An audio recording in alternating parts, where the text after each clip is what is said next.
Hey everyone, and welcome to The Explainer. I'm really glad you're here. Today, we're diving into something fascinating, a nation walking a geopolitical tightrope. We're talking about Kenya, and how it's trying to pull off one of the trickiest balancing acts in the world today, thriving between the competing interests of the US and China. You'll definitely want to stick with me all the way to the end, because that's when you'll see just how high the stakes have become.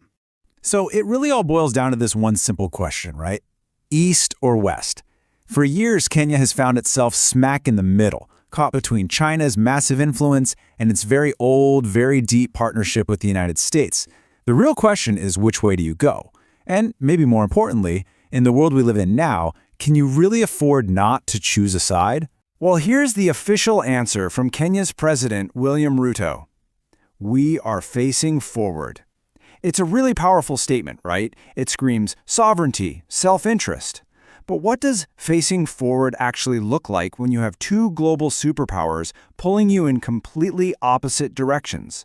Let's break down what each of these giants is bringing to the table. Okay, so first, let's look east. For more than a decade now, China has become an unbelievably important partner for Kenya. Seriously, their influence is everywhere, and it is impossible to miss. And this lays out the fundamental difference in their approaches perfectly. It's almost like two different sales pitches. From Beijing, the offer is tangible, it's visible, and it's fast. We're talking hard infrastructure, railways, roads, ports.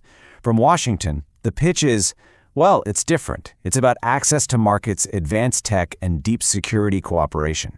Two very, very different ways of building a partnership. And when we talk about China's legacy, we mean it's literally written in steel and concrete.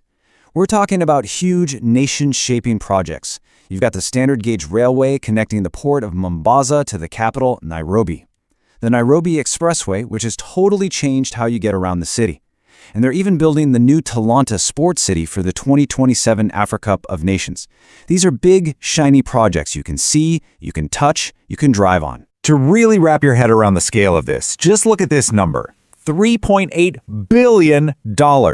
That was roughly the cost for the Mombasa-Nairobi Railway alone, and it was mostly financed by China's Exim Bank.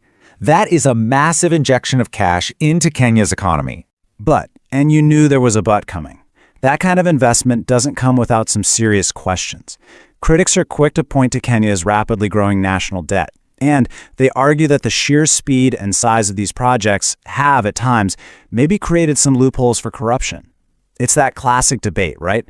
Does the incredible development benefit outweigh the financial risk? All right, so now let's flip the coin and look at the other side of this equation, Kenya's deep, long-standing relationship with the United States. You know, a really crucial piece of this partnership is something called AGO. And this isn't about building roads. This is about building entire industries. Basically, AGO lets Kenyan goods, especially clothing and textiles, enter the huge U.S. market without any tariffs.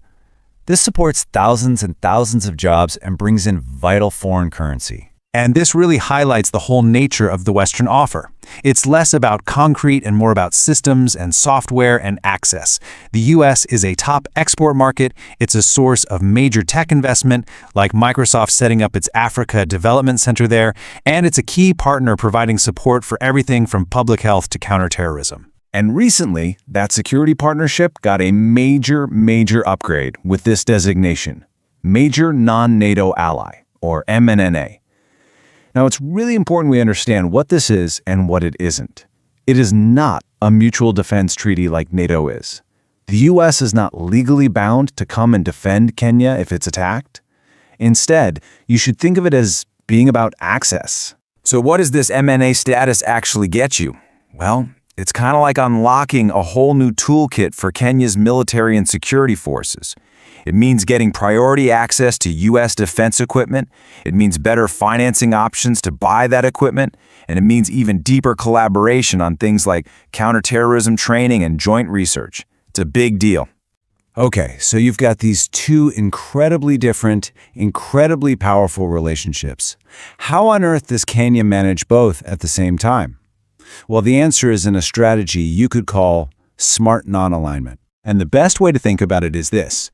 Kenya isn't trying to choose a best friend. It's trying to build the best possible portfolio for its own growth and development. It's all about strategically picking and choosing the best that each partner has to offer, on terms that work for Kenya. And here's what that portfolio strategy looks like in practice. It's actually kind of brilliant. Step 1. Use China's legendary speed and efficiency to build the essential hard infrastructure you need. Step 2.